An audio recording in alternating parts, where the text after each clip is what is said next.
Alrighty, welcome to a Premiere Pro setup project tutorial thing. This is going to be my version of setting up Premiere Pro. And as you can see, I have just opened Premiere Pro and we are on Window, Workspaces, Effects, which this is one of the standards that they have already put in here. I'll go to all panels really quick. You'll see stuff shifts around. It could be using my last save stuff, but basically it detaches a window of some of these things and detaches them into a new window. Let's go back to effects. This is great for if you're applying effects, but you don't need to use this. So let's go to, I'm not going to go to all panels. I'm going to go to assembly. Assembly is a very common one that people use. And let's just imagine I put projects here for now. So I'm going to click and hold that window there, and the blue is where it's going to go. And I'm going to put it instead of the media browser. I'm going to close the media browser. You can use that media browser. I think it's a finicky way of using the import, but it's great for Resolve. For Premiere, you can do it a different way. You can also for Resolve, but for this one, I'm going to do it my way because I'm just familiar with that. I'm also going to now go to Chicken Space. This should be my specific one that I created. Let's see if it's true. Still there? Right. This was when I had two screens. And I do have two screens now, but I'm only recording this one. So I'm just going to put it here for now. Let's see if we can try and get everything on one screen. That's kind of the goal here. If we can do that, we'll be good. As you can see, I've made, move these out of the way, I have made ample space for my timeline down here, because that's what you need the most view of. The bigger and wider this is, the easier your time is. You got effects, color, audio here. I'm only ever using one at a time. I'm never doing effects and color and audio all at the same time. So I would just toggle between them. Here's your tools. And this is the video that you would see right here. You can see here I have Lumetri color and Lumetri scopes. That's because if I want to do color, I can do one here and one here, and so we have our color setup sort of. Or I can go over to essential sound and audio, or I can go to essential graphics and effects, that kind of thing, right? So I keep everything the same, but I change these two screens. That would be the idea. Let's go back. Let's see if we can get everything on one screen. What I'm going to do is I'm going to make this really small, and this is not really advisable, but this is what I'm going to say. Let's see if we can make everything really small here. Source, project. Come on. Yeah, that's what this video is going to be. It's going to be 40 minutes of me trying to resize the screens. And okay, so let's just imagine we have this, right? Source is going to be the thing I am going to be watching before I put it in the timeline. So I'm now going to grab my file here, right? I'm going to go to my project. I'm going to go here. I'm going to drag this guy in here. Imports the files. Obviously, I could import 85 files if I wanted to. When I double click on this, it's going to show up in the source. I could also drag it to the source, same thing. And now this is where I can do the bulk of my looking at things. That is really strange.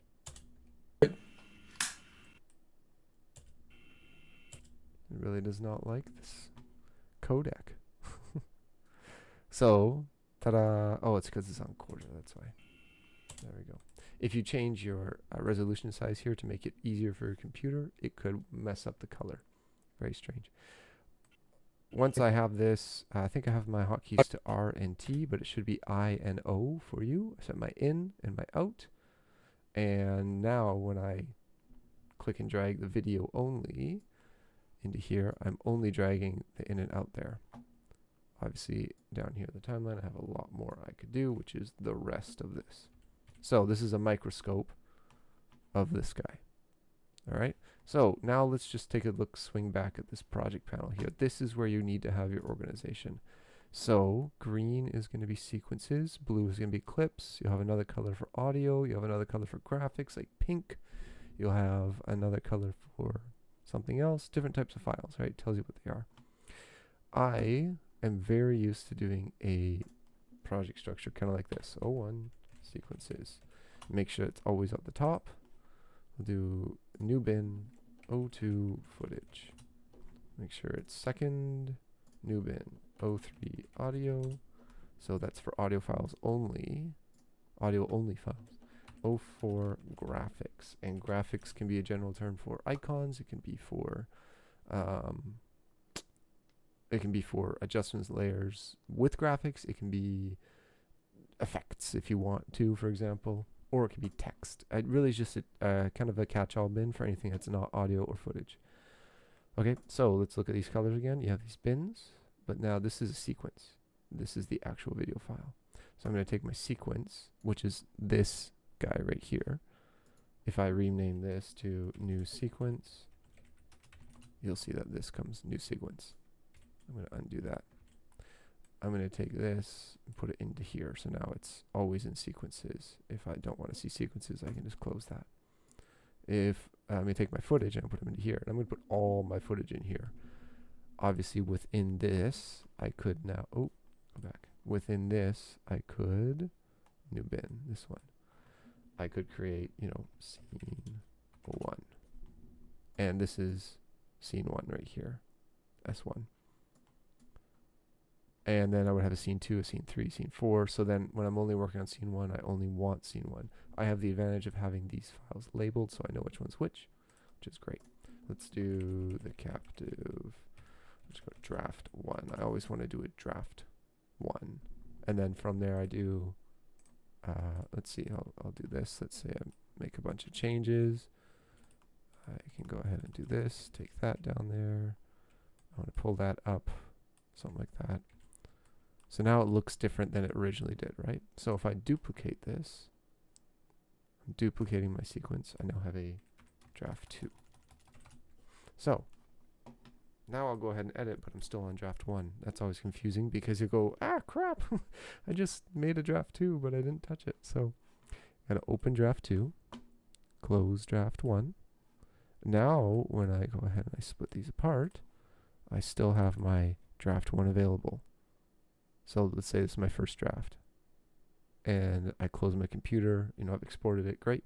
And I've sent it off. Hey, take a look at this. Great. Yeah. Oh, I want to change this. I want that further apart. I want a big space in between here. Okay, great.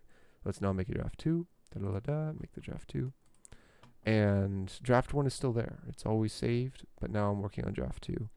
Extend this out and they go, okay, great. I'm going to export that.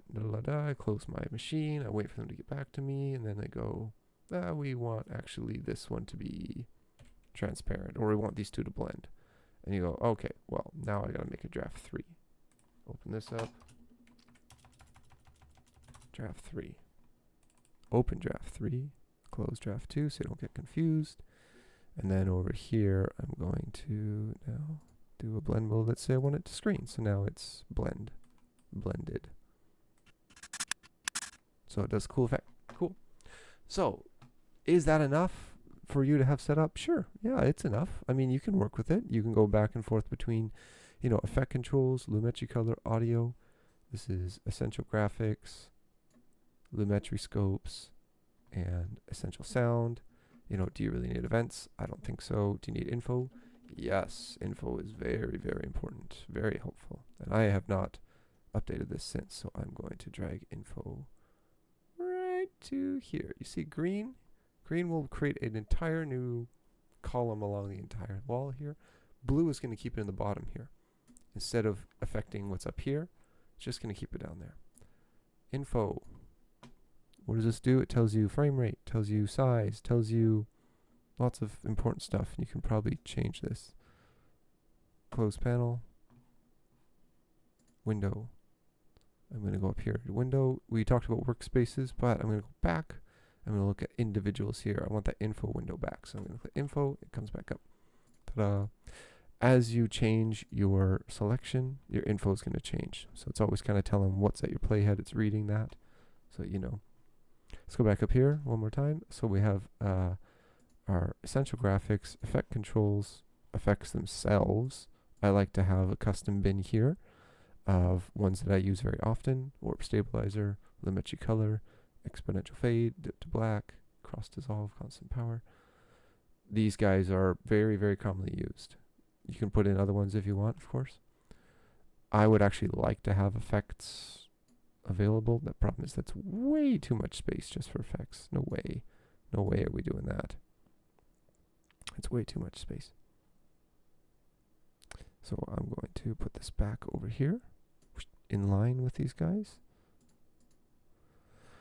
So effects, essential graphics. I really need my program back. That's hilarious. Okay. Effects, essential graphics. We have lumetri scopes, lumetri color. That's hilarious. Let's get rid of the YUV. Vector scope. No, I want these. Parade type, waveform type, RGB. Get rid of this. I don't want that. I don't know why you're still showing. There you go. So this is obviously this is telling you what you see on screen. As you adjust this one, you can see it change over there. That's why I like this kind of setup. So you have them both centralized right here. Let's go over to Essential Sound, Audio Track Mixer. This is the magic button right here. A little arrow hidden up here. This is where you add all your effects for your audio. You're probably familiar with this if you've used Pro Tools, if you used Logic. Is it Logic? I think it's called Logic. Yeah, so anyways, this is how I have this set up. What I'm going to do is I'm going to put this all into one window so I don't have these guys floating around here. I'm going to take this and I'm going to put you right here with the green bar. Boom. I'm going to take you and I'm going to put you underneath. We now have the same setup, just I've melted it into one screen here. I'm going to extend that back out. This is the source, this is the project. I'm going to get my effects, essential sound back. I'm going to get my program back. Depending on how many tracks you're working with, obviously more space is helpful. In this case, I'm going to be working with a lot of audio tracks, so I'm actually going to pull this to another screen eventually. And I'll have like my own workspace for just this project, which would be really helpful. Text is a big deal. Yeah, auto transcribe should be turned on. Enable. Yeah, anyways, whatever. So yeah, so that's kind of, that's what I try to do. I try to have everything on one screen if I can. If you have a second screen, very helpful. But pretend there's a second screen right here down this split. And you'll have this stuff here. And if you want to, you can create a third screen in your mind right here. And you can move all your color stuff over there or all your audio stuff over there. I definitely think if you're asking me what do I need to have sight of at all times, info, timeline as wide as you can get it, your program, and then you need to have your effects available because you just don't want to go searching for those every time you need an effect. It's the worst. So I'm going to try and figure out something. Maybe I'll put it here because I'm short on space. And then, yeah, so it's information overload at first, but eventually you start to know, oh, that's where that thing is, that's where that thing is. And you get into kind of a flow or a habit of how this works. So yeah, it really is, it can be a lot more complicated than that if you want it to be, but I really don't think it needs to be. You can just keep it on these guys. You've got your color, you've got your audio, you've got your essential graphics and your effects controls. You have your effects here and your things here. Maybe you could get rid of the essential graphics and switch the effects if you wanted to. That's your choice. Yeah, you can do that. And then over here, you have to have some kind of bank of where all your footage is, your source, and the ability to put it into your program. It's just so much faster if you can double click a source. You can go through your thing. You can in, you can out, in, you can out, and then you can comma, and the source is shorter than the destination. That's correct. Ignore sequence out point. I'm not sure exactly. Yeah, there you go. So instantly put it right here. That was this guy. In this case, I'm looking here at the information. We have a duration 1 second 23, and over here, shoot, I have cut off my very important piece of information. This guy, 1 second 23. So, you know, if I was to go back over here and change this if I was to go back over here and change this, we now have 9 minutes and 14 seconds of in and out duration.